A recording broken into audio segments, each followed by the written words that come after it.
Episode 3 of the Undertaker Last Ride documentary is full of things that I don't remember.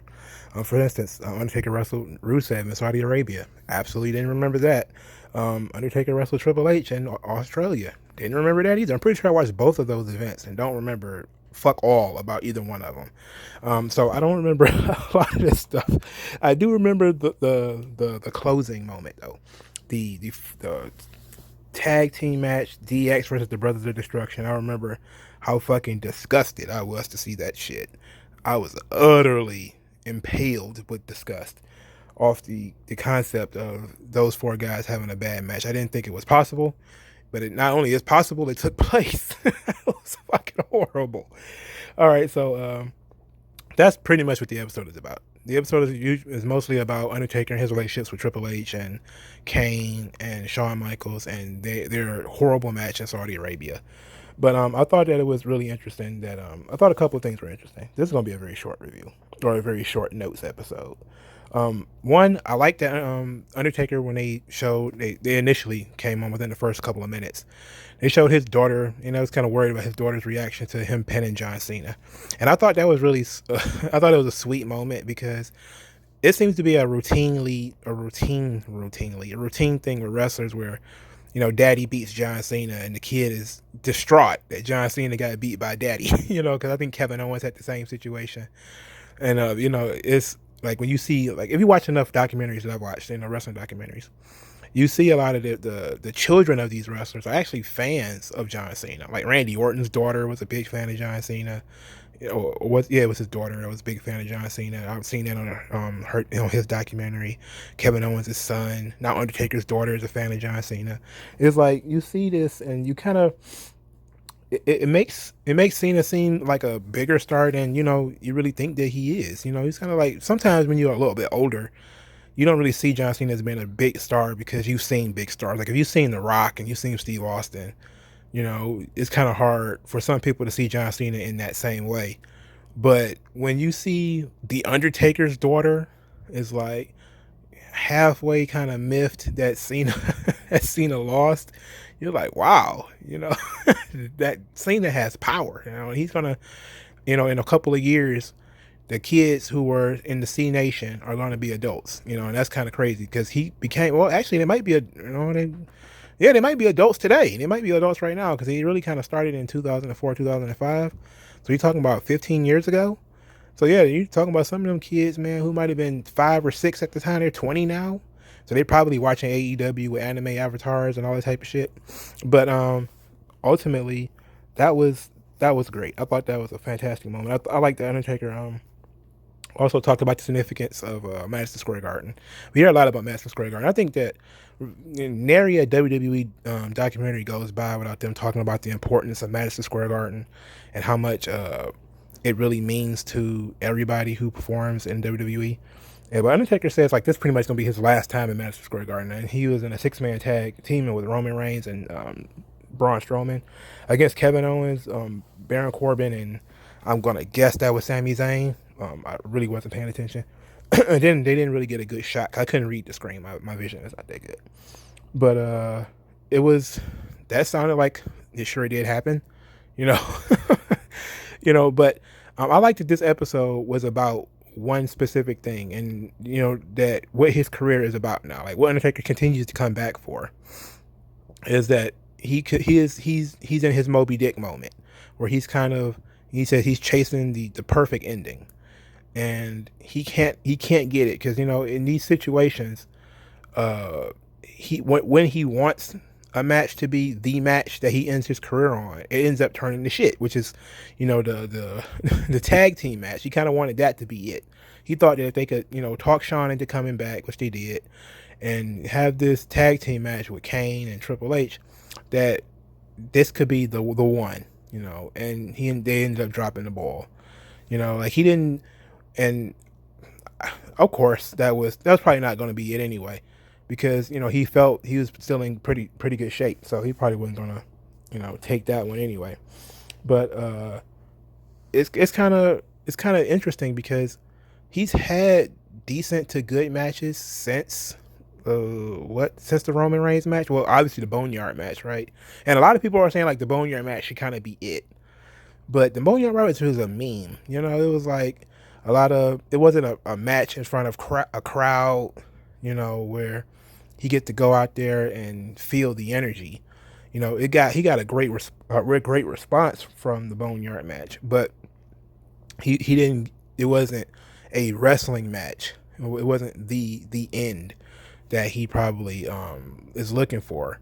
So even though the Boneyard match probably be a perfect match for him to end on, it actually might keep him coming back a lot longer because you can do Boneyard matches forever.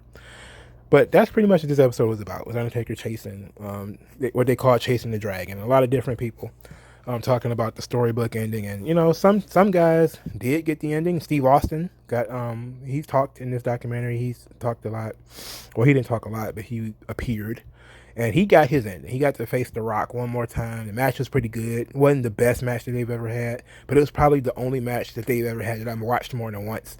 I know a lot of people who really love Steve Austin and The Rock matches. I don't. You know, I don't particularly watch a lot of Steve Austin and The Rock matches because I don't know. They just not it for me, you know. But their last match I thought was special, and I thought that was really special. And to me, that match mattered. You know, the Steve Austin Rock WrestleMania 19. Oh shit, yeah, 19, because it was before 20. It was after 18, so yeah, 19. And I really enjoyed that match. And Austin got his moment. You know, Shawn got his moment. Triple H still haven't, you know, done his thing yet. Kurt Angle kind of got shafted because he got Baron Corbin. Look, ain't nothing wrong with Baron Corbin, but come on, dog. Everybody knows that if you're gonna end the career of Kurt Angle, you got to put him in there with somebody who is, you know, of a certain level. You know, Mick Foley, he really didn't get his moment. Flair did. Then Flair went to TNA and wrestled again. Shawn, you know, did. Then he came back and wrestled again. Kane didn't really try to get a big moment, you know, to end his career on. But a lot of the legends, you know, The Rock, you know, he had a pretty good last match with John Cena. You know, the match where he lost the title, it was okay. You know, I really didn't go back and watch the Rock Cena matches either. You know, they just didn't do it for me. And I really kind of made me think about, you know, John Cena's last match, and are we gonna eventually see, you know, the end of John? Like, was the Firefly Funhouse the end of John Cena? Because it was a complete deconstruction of the John Cena character, which I did a video on, by the way. But and you should go watch it and tell other people to watch it because I put a lot of mental energy in it. But I was thinking, like, you know, Cena is one of the biggest stars ever. What is his last match? What is his final moments going to be?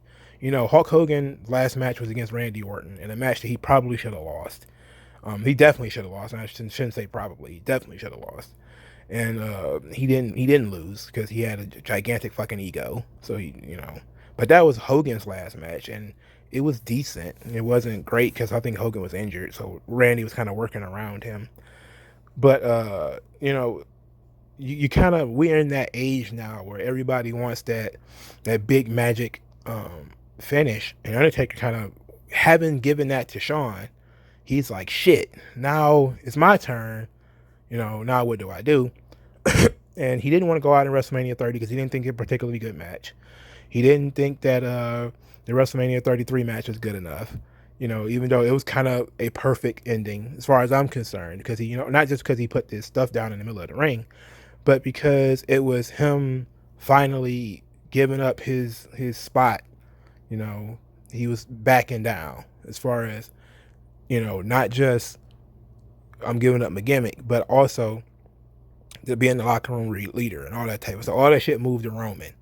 So it was like, yeah, it felt like it was over, you know, and it should have been over, but he was unhappy with that. So, I mean, conventional wisdom would just run it back. We just have Undertaker, Roman one more time, and or, you know, Edge. He didn't really get the match that he wanted. And that's why, you know, I think he worked so hard to come back. Him and Daniel Bryan. I think that if Edge was happier with his last match, he wouldn't have bothered to come back. You know, I think that it really ate at him that he couldn't have also the same thing Undertaker had. You know, he had his career cut short. He wants to come back and do more and be better. And sometimes these guys just want that. And I think that it's okay for them to chase it, you know. Do I think that they're taking a lot of time from the young talent? Not really. You know, people are always going to want to see the older talent who are more over. You know, do they want to see them wrestle for 40 minutes? No. And maybe that's kind of the wrong thing to expect, is for a guy to have the Ric Flair match where you got a guy who can work around you like Shawn can work around Rick's limitations. And I think that's why Undertaker wanted AJ Styles, because he thought AJ Styles could work around his limitations. And I think that would have been great. And I still think they're going to do that, if we're being honest. I think that the moment they're going to have crowds back, you know, and I think it should probably be Survivor Series. And it probably won't be a big crowd. Probably won't be a huge crowd. But I think that you have Undertaker versus AJ Styles at Survivor Series, which was the Undertaker's first event. And maybe you have Undertaker versus AJ Styles in an actual wrestling ring, and with a minimal crowd. It probably won't be a packed stadium or nothing like that, but it'll probably be a minimal crowd where you have, you know, maybe 50 people, 100 people, because different states are doing different things. So maybe it'd probably be like 50 or 100 people, but it'll be something, you know. And, you know, maybe because of the pandemic, he probably won't like that either. But I see what he's talking about. Like, I see his vision. I see why he's, you know, he says he's jealous of Shawn. I see why, you know, because it was to know, like, Flair's last match was magical. Michael's last match was magical, and very few guys get that. You know, Austin's last match was pretty magic too, but very few guys get that. You know, most guys, they get hurt and then they just never show back up. You know, like Paige didn't get well, it's not like Paige deserved it, but I'm saying, like, you know, Paige didn't really get a big career finishing match, and neither did Christian.